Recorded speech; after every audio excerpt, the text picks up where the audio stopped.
Have you ever gotten that thing you've been working towards or you've been really wanting, and then afterwards you get it, you have about 5 minutes of enjoying it, and then you're like, now what? I watched my daughter actually shoot a video of her throwing money up in the air over and over again. My 7-year-old kept shooting this video, and I was like, what are you doing? She doesn't have any value of $1. I mean, she doesn't even know that $1,000 bill, I don't even think exists, right? And it's like, if you've ever read any like the lottery studies, it's about people who win the lottery, end up going broke, and their whole family gets addicted to drugs, and it ends up making like their whole family really miserable, like extended family, like everybody becomes miserable when like a family member wins the lottery. And you have this like misconception, right, that if you win the lottery, you'll be happy, you'll be set for life, and everything's awesome. And if I just had, more money in the bank, if I just had this thing that I think that I want, that then my life would be awesome and complete, and I would be fulfilled. And so for me, I always like having something to look forward to, right? And that was like a big struggle. And, last year when we couldn't go anywhere and there was nothing to do, and everything was canceled. And right now my kids had what's called Kids Club. It's this kind of summer, Bible camp in the evenings at my church. And it's always super fun. And I usually volunteer. And the year before last, I had to stay home because my little one was just too little to participate, and went to bed at 7:00. Well, so this year was the first year that I put my kids in it and I didn't volunteer. And I was like, oh wow, I have a couple hours to myself every night, oh my gosh, this is gonna be so incredible, right? What every stay-at-home mom wants is just a little time to themselves, right? And so I mopped the floor. It's kind of annoying to mop my floor when my kids are running around in and out, because then they run through it and then I yell and I get annoyed. So I usually wait until like after they've gone to bed to mop the floor. And, but yeah, so I was so excited for them to do something, for me to have time to myself. And I literally was like, oh, what do I do? And, that was last week. And I went through that feeling, and then I've been feeling down the last couple of days. I thought it was because I'd ran out of like this supplement that helps my brain, and I went and got some and took it yesterday. I still feel down and moody and crabby today. I talked to some girlfriends and they're like, you could be premenopausal. I'm premenopausal. And I'm like, that's horrifying. Let's not even go there. Just because I'm feeling blue doesn't mean, yeah. So, yeah.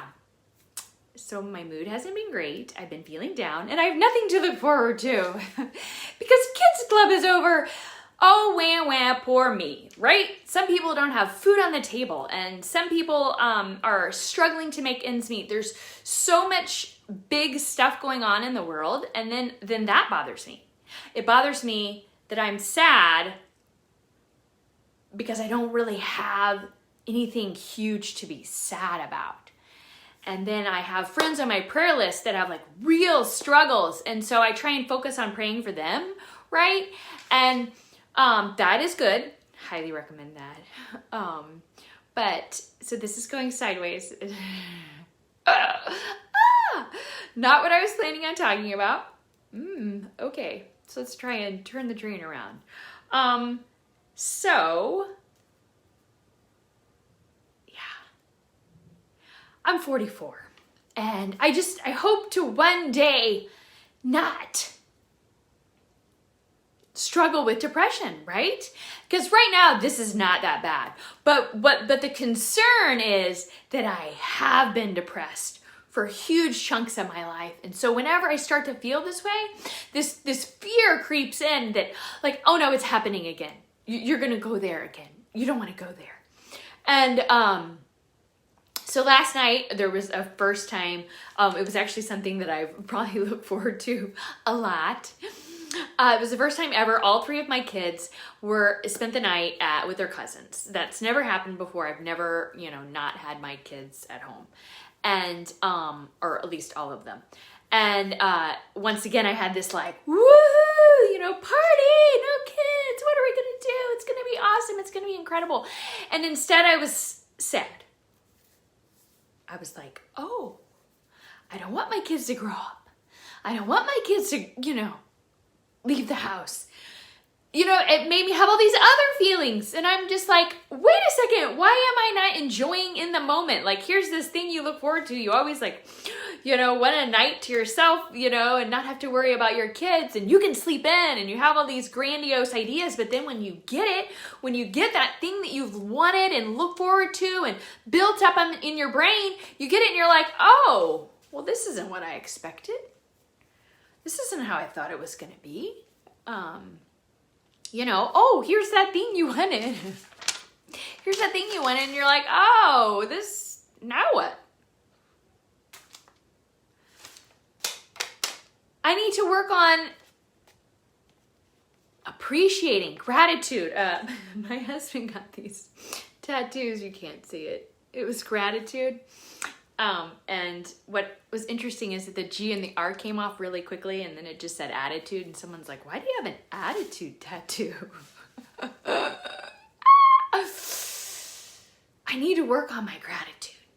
I need to stop looking for that thing that I think I want in the future that I need to get. There's nothing wrong with goals. I'm not saying that.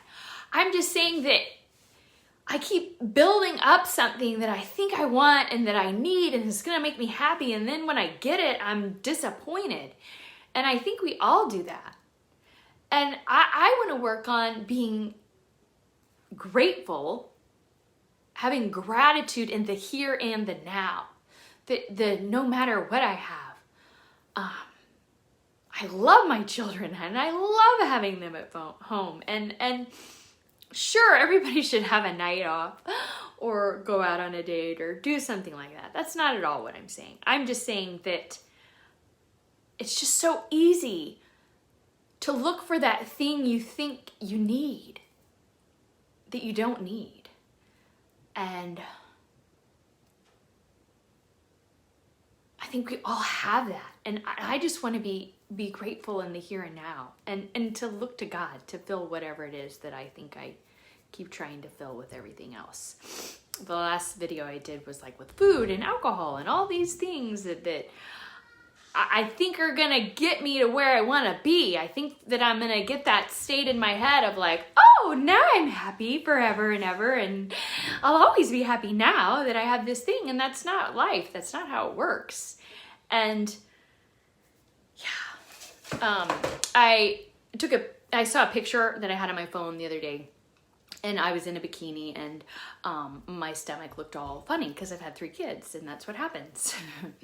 And I sent it to some other women and I said, yeah, you reach your ideal weight, but you still don't, that doesn't mean that you're perfect. You don't suddenly have everything you want. And so one of them replied like, oh, you just should wear a one piece. And then the other one, what did the other one say? I don't know. But both of them were not like, just embrace and love your body. That's just the way you are. No, they were like, oh, well, you should cover that up. Oh, well, you should never, don't sit that way in a bikini or, And it was like, no, I want to just love and accept myself. How about that? How about I see that picture of my stomach the way it is after having babies and be happy that I had babies? Because that was a wonderful thing. And so if what I get is a funky looking, wrinkled tummy, then embrace it and love it and appreciate it and not think that like I should be perfect. That perfect doesn't exist. Only Jesus was perfect. I'm almost done, babe. Sorry, this is a Debbie Downer. I am a Debbie Downer. Maybe I just shouldn't do this when I have down days.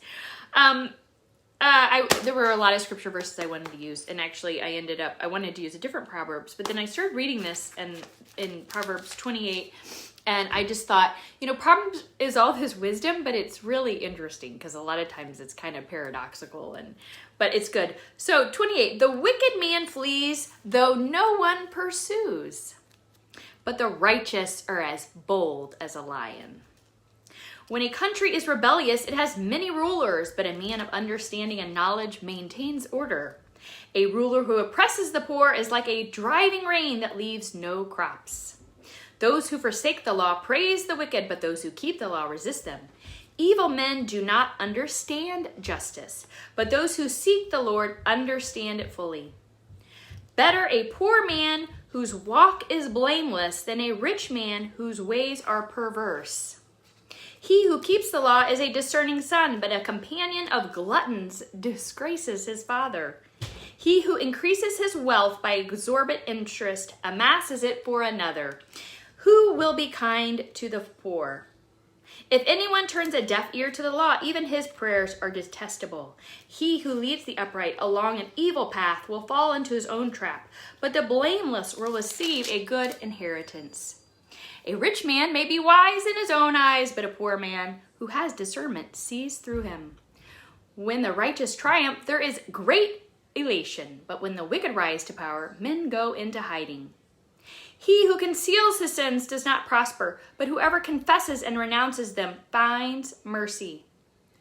Blessed is the man who always fears the Lord, but he who hardens his heart falls into trouble. If you've ever read Proverbs, it's quite fascinating, and you can just ponder just one of these for a long time.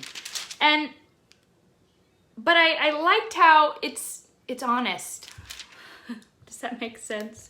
He who leads the upright along an evil path will fall into his own trap, but the blameless will receive a good inheritance. There's a whole lot about your life choices determining how things go. Blessed is the man who always fears the Lord, but he who hardens his heart falls into trouble.